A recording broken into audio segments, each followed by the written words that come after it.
तो मैं भोपाल से हूँ, भोपाली हूँ, लेकिन इंदौर ज़्यादा दूर नहीं है, तो आपसे कनेक्ट कर सकती हूँ। यहीं की हूँ, मध्य प्रदेश की।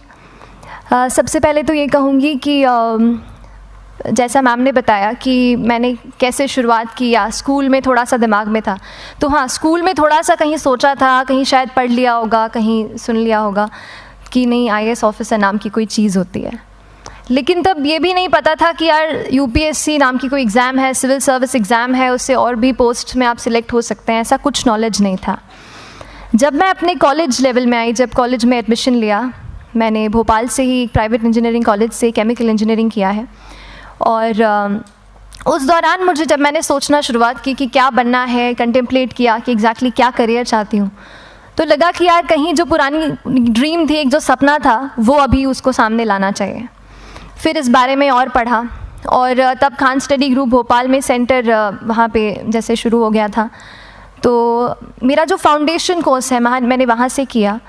और इस एग्ज़ाम के बारे में जो चीज़ें मुझे 1-2 साल में समझ में आई हैं, वो कुछ चीज़ें मैं आपसे शेयर करना चाहती हूँ। सबसे पहली चीज़ जो पहले जय और रचना हम दोनों बोल चुके हैं कि कंसिस्टेंसी। आप अगर दिन में, कई बार हमसे सवाल पूछते हैं कि आप कितने घंटे पढ़ाई करते हैं, तो देखिए घंटे मैटर नहीं करते। कोई 17-18 घंटे हमें नहीं पढ़ना है, उतना हम पढ़ भी नहीं सकते। एक दिन पढ़ सकते हैं, दूसरे दिन नहीं पढ़ पाएंगे। 5 से 6 घंटे ही आपको देने हैं, उतने निकालने हैं, पर वो जो वक्त आप अपनी पढ़ाई को देते हो, वो कंसिस्टेंटली आपको रोज़ उतना ही अपने पढ़ाई को देना है। Consistency is the key, that is the first and the most important thing जो आपको ध्यान में रखनी है।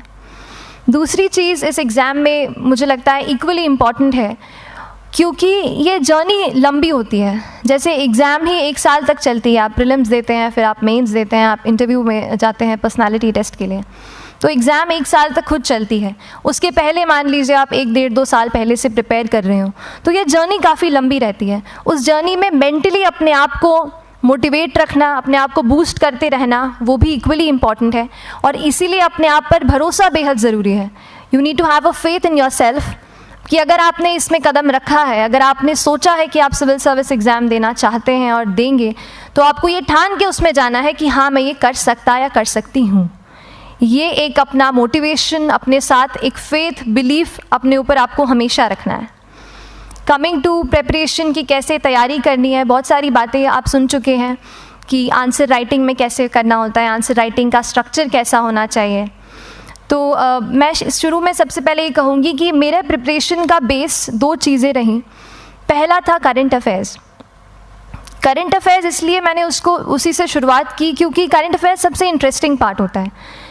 कई बार आपको हिस्ट्री कभी बोरिंग लगेगी, कई बार आपको लगेगा ज्योग्राफी इतना, कभी हर किसी के अपने अपने फेवरेट्स होते हैं। तो मुझे वो 2 सब्जेक्ट्स लगते थे कि यार इतना मन नहीं करता है, लेकिन न्यूज़पेपर्स और करंट अफेयर्स में जो भी नया चल रहा है वो मुझे हमेशा इंटरेस्टिंग लगता था।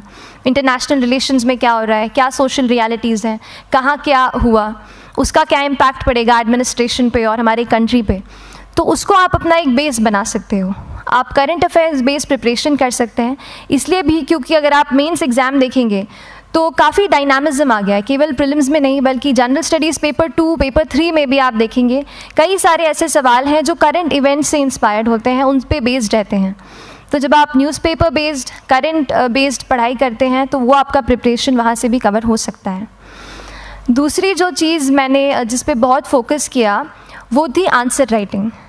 तो आंसर राइटिंग का जैसे खान सर बता रहे थे कि आंसर राइटिंग की प्रैक्टिस बहुत की, तो उसके पीछे मेरा ये था कि जब मैं हमेशा प्रीलिम्स का कोई भी पेपर टेस्ट देती थी, हम मॉक टेस्ट देते हैं, तो मॉक टेस्ट देती थी तो हमेशा मेरे मार्क्स करीब 90 to 110, 120, इससे ऊपर मेरे कभी मार्क्स नहीं जाते थे।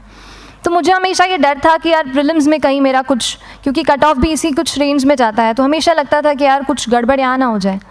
लेकिन जब मैंने आंसर राइटिंग की और मेंस एग्ज़ाम के बारे में जाना, तब मुझे लगा कि आंसर राइटिंग एक ऐसी चीज़ है, मेंस एक ऐसा फेज़ है सिविल सर्विस एग्ज़ाम का जहाँ पे आप अच्छे से तैयारी कर सकते हैं। And if you have written the answers, if you know कि you have covered the points well, if you have included उसमें कुछ आपने facts, international reports, government schemes, आपने कुछ ऐसे उसमें सॉल्व भी डाला है, तो जो रिज़ल्ट आएगा वो सेटिस्फैक्ट्री ही आएगा, अच्छा ही आएगा।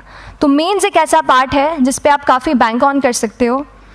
मैं जब पर्सनालिटी टेस्ट भी मैंने दिया तो इस बार भी आप नंबर्स देखेंगे तो आसपास की रैंक के हिसाब से मेरे नंबर्स उसमें कम हैं, लेकिन it is just the general studies and the answer writing part, जो मेंस के जो वो है मार्क्स हैं या मेंस का जो एक फैक्टर रहा, वो मेरे लिए सबसे ज़्यादा इंपॉर्टेंट डिसाइडिंग फैक्टर रहा है। तो अपना एक्सपीरियंस यही बताऊंगी कि आंसर राइटिंग पे आप विशेष फोकस कीजिए।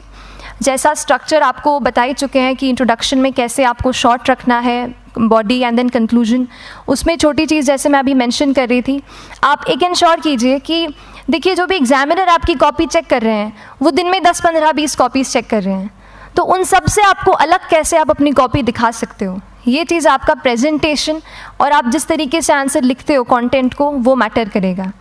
आप इंश्योर कर सकते हैं कि आपके आंसर में कुछ फैक्ट्स, गवर्नमेंट की स्कीम्स, कुछ कमिटीज़ बैठती हैं, जैसे एक प्रिवेसी पे justice BN Shri Krishna committee की रिपोर्ट आई है, तो आप मान लीजिए आपको कोई प्रिवेसी पे सवाल आ गया तो आपने उन कमेटी का नाम कोट कर दिया। ऐसे बहुत सारी कमिटीज़ होती हैं। कुछ इंटरनेशनल रिपोर्ट्स आते हैं, वो आप उनको इनके बारे में लिख सकते हैं। इंडिया का मैप आप बना सकते हैं। मैंने सीख लिया था कि 10-15 सेकेंड्स में कैसे जल्दी से मैप बनाना है और उस पर कैसे पॉइंट कुछ करना है, कुछ लोकेट करना है। तो ये कुछ ऐसी चीज़ें हैं जो आपके आंसर्स को एनरिच करेंगी और प्रेजेंटेबल बनाएंगी। तो इस तरीके से आंसर्स पे जैसे हम क्लास करते हैं, लेकिन उसके साथ साथ आपको ये कोशिश करनी है कि 1 से 2 आंसर पर डे आपको ज़रूर लिखने ही लिखने हैं, apart from the test series that you are doing. Answer writing से 2-3 चीज़ें होती हैं, ना केवल हमारी एक लिखने का हमें समझ आता है हम क्या लिखते हैं कैसा है, पर हमारा कॉम्प्रिहेंशन भी इम्प्रूव होता है। हमें कितना समझ में आया वो भी हमें खुद समझ आता है जब हम आंसर्स लिखते हैं। और इसीलिए आंसर राइटिंग पे आप फोकस कीजिए, 1 से 2 आंसर ज़रूर लिखिए। और आंसर राइटिंग के बाद the third pillar of my preparation जो काफ़ी इंपॉर्टेंट जिसने रोल प्ले किया, that was tests and test series and mocks. देखिए हम पढ़ रहे हैं यहाँ पर, I will also come to the point कि हम कैसे दिल्ली, भोपाल और इंदौर में प्रिपेयर करके बिना दिल्ली जाए हम कैसे कर सकते हैं, I will come to that point. पर उसके पहले टेस्ट की थोड़ी बात कर लेती हूँ कि टेस्ट देना क्यों ज़रूरी है। हम ये जो एग्ज़ाम दे रहे हैं सिविल सर्विस की, एक ऑल इंडिया लेवल एग्ज़ाम है and this cut throat competition. तो उसके लिए आप केवल पढ़ते रहें, सारी बुक्स, मटेरियल्स, स्टैंडर्ड ये करंट का सब पढ़ लें, लेकिन अगर आप ये नहीं जज कर पाए कि आपका क्या लेवल है at an all India level, तो चीज़ें समझ में आप नहीं, मतलब आप आगे नहीं बढ़ पाएंगे या सही डायरेक्शन नहीं पकड़ पाएंगे। तो इसलिए आप टेस्ट से घबराइए मत। कई बार टेस्ट का इनर्शिया होता है, ऐसे लगता है कि जब तक पूरा सिलेबस कंप्लीट नहीं कर लूँ तब तक टेस्ट नहीं दूंगा, लेकिन सच में बात ये होती है कि जब तक हम GS के मतलब पेपर देने अंदर भी घुसते हैं ना, तब भी उस सेकंड पे लग रहा होता है कि कुछ छूट गया है हमारा।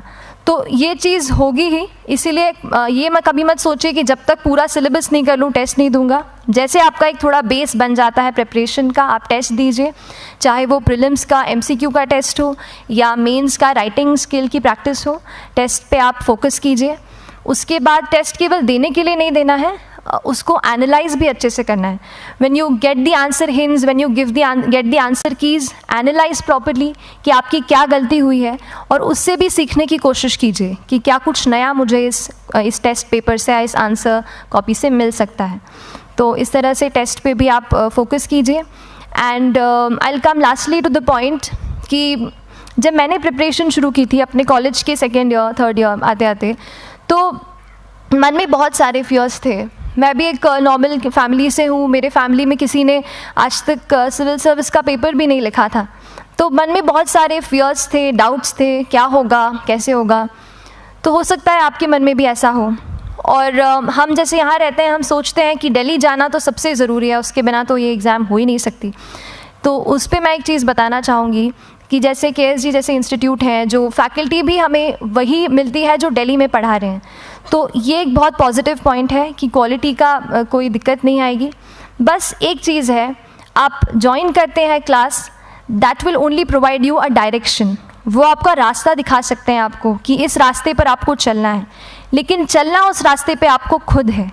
You have to work on your own. कभी ये मत सोचिए कि मैं वहाँ नहीं जा पा रहा हूँ तो नहीं हो सकता, यहाँ है, तो हम एक्सक्यूज़ेस बनाते हैं। कई बार चैलेंजेस आते हैं। तो मैंने कॉलेज के साथ प्रिपरेशन की, तो उसमें भी काफ़ी दिक्कत आती थी। कभी कभार कॉलेज की एग्ज़ाम होती थी तो इसमें मैं अपना उतना वक्त नहीं दे पाती थी। तो उस मोमेंट पे फिर प्लानिंग ने मुझे बहुत हेल्प किया कि हम किस तरीके से अपने कॉलेज के एग्ज़ाम के लिए प्लान कर लें। जैसे मैंने इंजीनियरिंग की है और मुझे पता है कि हम इंजीनियर्स 1 महीने से ज़्यादा पहले से पढ़ते नहीं हैं। पढ़ते हैं क्या?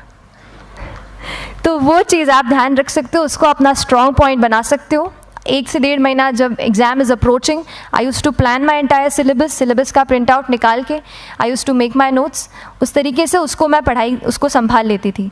तो whenever you are managing those things together, focus on planning, किस तरीके से आप एक माइक्रो प्लान बनाएं, अपना डेली एक प्लान बनाएं, वीकली टारगेट सेट करें और एक ब्रॉड विजन दिमाग में रखें कि ब्रॉडली आप मंथ्स में क्या कवर करने वाले हैं। अगर आप प्लानिंग अच्छे से करते हैं तो ज़्यादातर पोर्शन आपका वहीं से कवर हो जाता है, और जब आप टारगेट्स बनाते हैं, उनको टिक करते हैं, तो एक सेंस ऑफ कंप्लीशन भी आपको मिलता है कि yes I am on the right path और मैं सही जा रहा हूँ या जा रही हूँ। तो इस तरीके से प्लानिंग पे भी इक्वली फोकस कीजिए। एंड बस यही सिंगल बिगेस्ट मैसेज मेरी तरफ से यही रहेगा कि आपने अगर ठान लिया है, अगर आप सोचते हैं कि आप ये एग्ज़ाम क्रैक कर सकते हैं, तो आपको रोकने वाला और कोई नहीं, आप खुद ही हो सकते हैं। तो खुद आप अपनी रुकावट कभी मत बनिए, एक्सक्यूज़ेस मत बनाइए। ऑब्स्टिकल ज़रूर आएंगे, उन्हें आपको चैलेंज करना है। Challenges are meant to be challenged.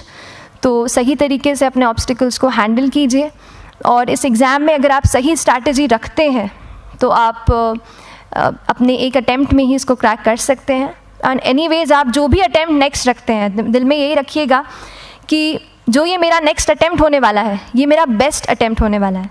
कभी भी इस एग्ज़ाम को हाफ हार्टेडली मत दीजिए कि चलो दे के देखता हूँ कैसा है पैटर्न का एग्ज़ाम का।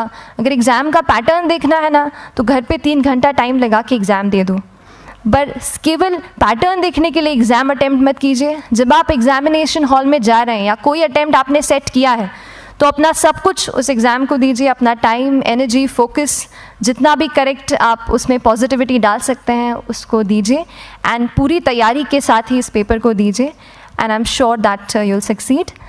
सो till then, all the very best to you and good luck. Thank you so much.